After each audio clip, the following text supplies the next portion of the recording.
sabe que hoje eu não tô muito feliz. Por causa que essa noite eu fiquei...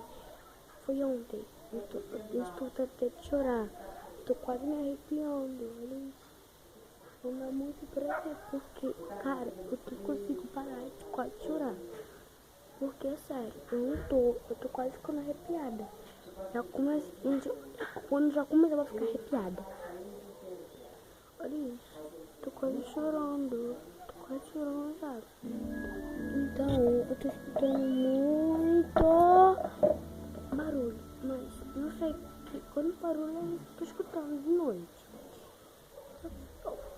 Tava todo mundo dormindo, do nada. Todo mundo dormindo de boa, eu também tava dormindo. Eu bebi um copo d'água.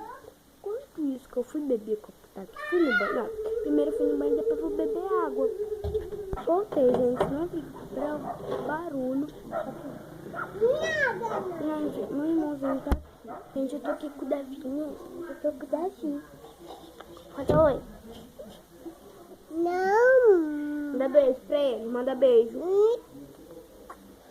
Então, gente, começar logo o vídeo. Eu tô escutando muito barulho. Eu fui no banheiro primeiro, depois beber água. Eu escutei barulho. Eu não tive coragem de olhar pela janela. Não tive. Janela. Jesus amado, burra.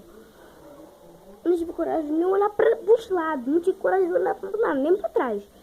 Corri pro quarto.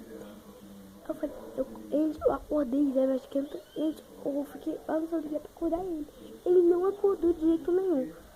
Aí ele falou, para, Miquel, deixa eu dormir. Eu falei, não, tem um negócio pra não te entrar, ele não acordou. Aí, não, eu fui de boa. Aí eu dormi, tá. Aí parou o barulho. Então, se você tem medo disso, bota aqui nos comentários, porque eu tenho medo disso, sabe? Tem uma bola na cara. Eu tenho muito medo disso, você sabe? Aí, meus amores, você sabe que eu tenho muito medo dessas coisas. Beleza? Se inscreva no canal. Se inscreva no canal. Se você quer a parte 2. E também bota aqui nos comentários se quer a parte 2 ou parte 3, a parte 4, todas. Tá? Então, beijos. Tchau.